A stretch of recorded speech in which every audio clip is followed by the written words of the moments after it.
Hello friends, welcome back to my YouTube channel. तो friends, अभी फ़िलहाल हम आ रहे हैं मेरे ससुराल से वापस।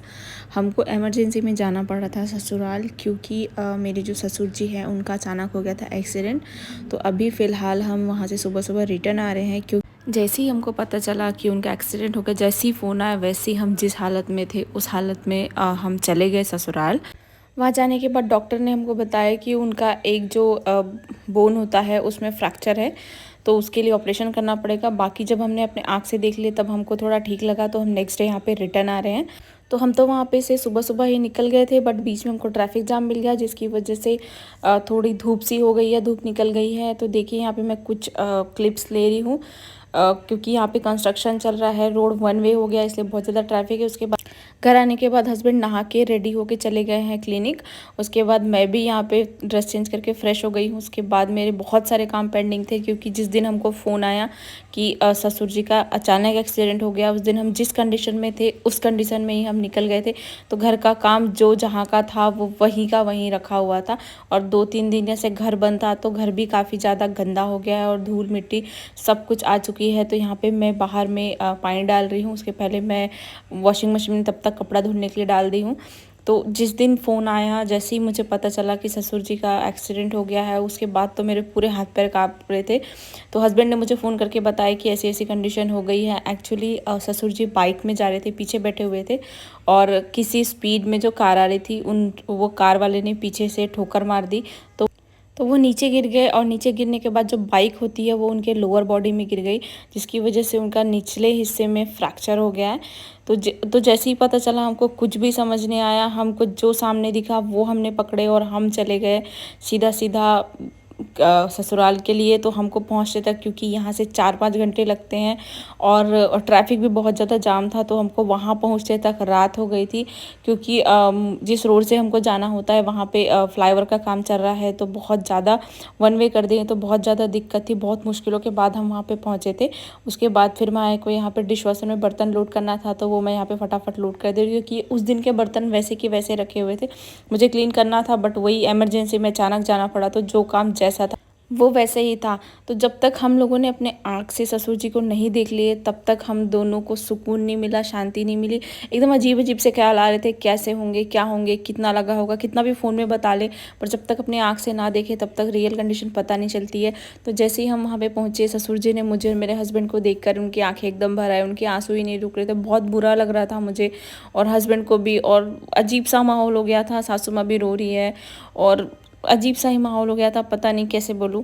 तो बहुत अजीब था। और मेरे जो ससुर जी हैं उनकी एज भी काफ़ी ज़्यादा हो गई है, उनको शुगर बीपी का भी इशू है, तो उसकी वजह से उनकी जो सर्जरी है, जो ऑपरेट करना है, वो थोड़ा टाइम लग रहा है उसमें, क्योंकि जब तक उनका शुगर और बीपी कंट्रोल नहीं हो जाता तब तक सर्जरी नहीं कर सकते।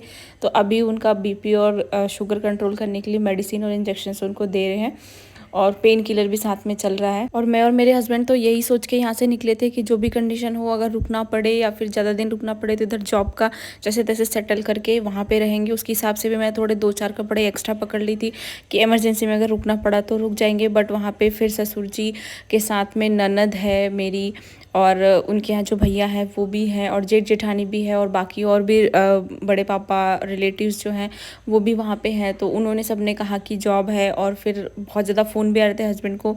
तो फिर उसके बाद हम बोले कि अभी हम चले जाते हैं, जैसे ही उनका ऑपरेशन हो जाएगा तो फिर से हम उनको देखने के लिए जाएंगे। तो इसलिए हम रिटर्न आ गए, और ससुर जी भी अच्छे से बात कर रहे थे, और खाना वाना सारी चीज़ खा रहे, रोटी सब्जी मैंने उनको बना के उनके लिए टिफ़िन लेके गई थी, तो वो भी वो प्रॉपर खाए। तो थोड़ा ठीक लगा हमको कि अभी अच्छे से खा रहे हैं, पी रहे हैं, और बातचीत कर रहे हैं सारी चीज़। तो हमको थोड़ा ठीक लगा कि बस उनका ये है कि वो हिल डुल नहीं पा रहे हैं, उठ नहीं पा रहे हैं, बैठ नहीं पा रहे हैं, सिर्फ बेड पे लेटे हुए, यही कंडीशन थी। इसलिए हम थोड़ा सोचे कि चलो अभी जो भी है कंट्रोल है, जितना हमको लगा था उतना नहीं हुआ है। ऐसा नहीं उनको तकलीफ़ नहीं, उनको तकलीफ़ बहुत ज़्यादा है।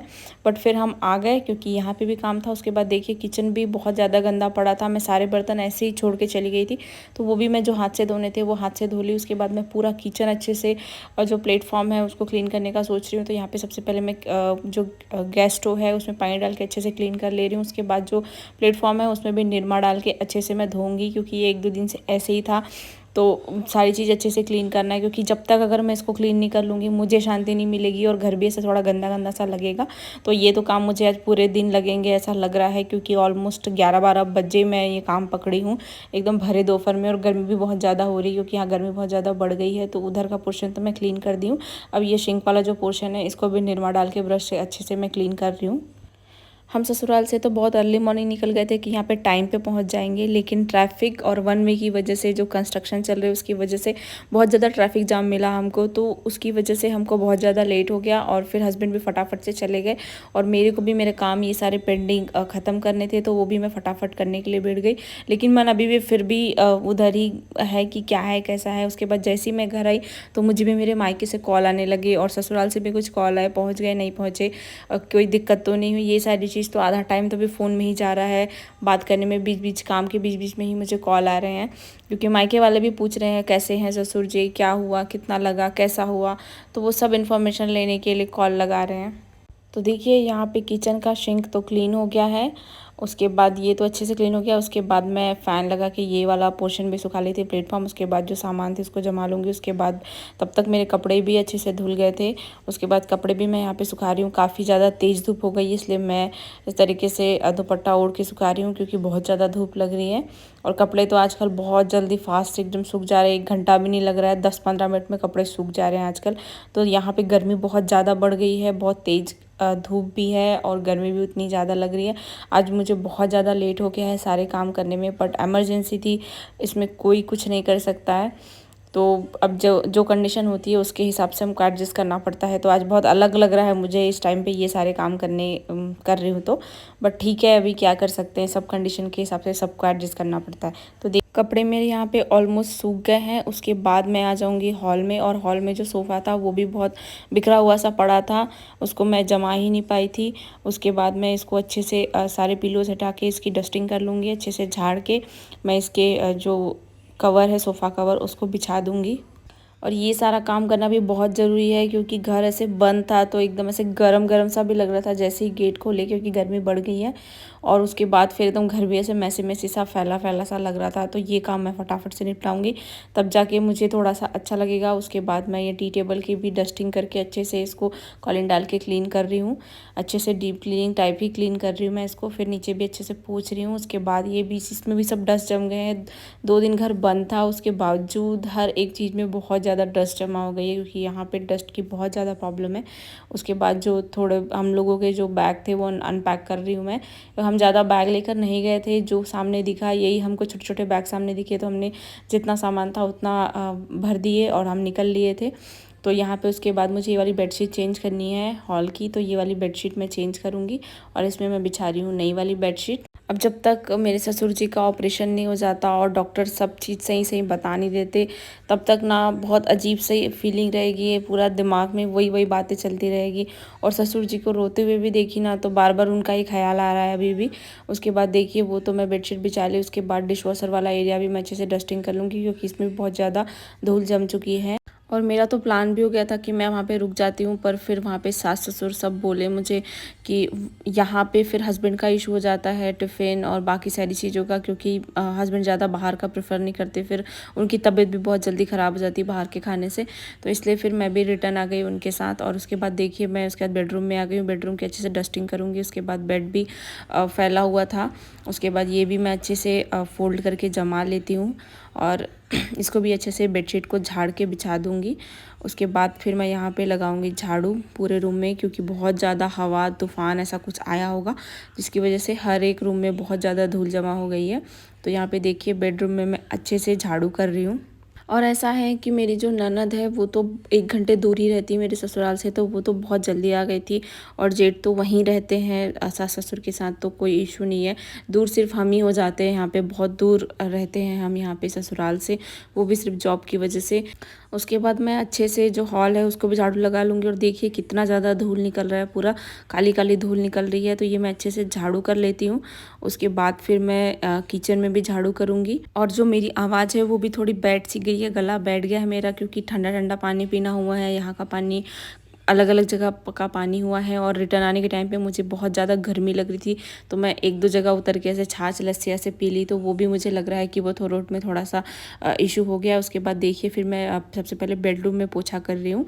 और जब तक घर में झाड़ू पोछा ना हो जाए ना, तब तक घर साफ़ लगता ही नहीं है। जब तक फ्लोर पूरा साफ़ ना हो तब तक सुकून मिलता ही नहीं। उसके बाद मैं हॉल में अच्छे से पोछा कर रही हूँ। और थोड़ा गंदा भी देखिए बहुत ज़्यादा ब्लैक ब्लैक सा ऐसा निकल रहा है पोछे के साथ में। उसके बाद ये पोछा करने के बाद फिर मैं फटाफट से नहा लेती हूँ, क्योंकि बहुत ज़्यादा टाइम हो गया, बहुत ज़्यादा गर्मी भी हो रही है। तो ये तो देखिए हॉल का ऑलमोस्ट पोर्शन लग गया है। उसके बाद मैं आ गई हूँ यहाँ पे किचन में पोछा करने के लिए। किचन का पोछा होने के बाद मैं नहाने चली जाऊँगी, और उसके बाद फिर मैं मिलती हूँ आपसे। तो देखिए मैं यहाँ पे नहा के आ गई। उसके बाद मैं यहाँ पे हो रही हूँ थोड़ी रेडी, क्योंकि शाम को जाना है मुझे डॉक्टर के पास। तो उसके लिए हस्बैंड जैसे ही आ जाएंगे वापस जॉब से, उसके बाद फिर हम जाएंगे डॉक्टर के पास। तो मैं यहाँ पे रेडी हो जाती हूँ। उसके बाद फिर कपड़े भी ऑलमोस्ट सूख गए हैं, तो उसके बाद फिर कपड़े मैं निकाल के ले आती हूँ। उसके बाद उसको फ़ोल्ड करके जमाने भी है, और कपड़े भी फ़ोल्ड करके जो जगह जहाँ डिसाइड है वहाँ पे जमा दो, तो जो कबर्ड है वो भी बहुत ज़्यादा ऑर्गेनाइज्ड रहता है। तो देखिए यहाँ पे मेरे कपड़े तो मैं निकाल के ले आई हूँ। उसके बाद मैं इसको अच्छे से फ़ोल्ड करके रख दूँगी। इसके बाद मुझे प्रिपेयर करना है डिनर, तो वो मैं हस्बैंड के आने के पहले बनाने की पूरी कोशिश करूँगी। उसके बाद फिर जैसे ही हस्बैंड आएंगे फिर हमको जाना है डॉक्टर के पास, तो हम वहाँ के लिए निकलेंगे।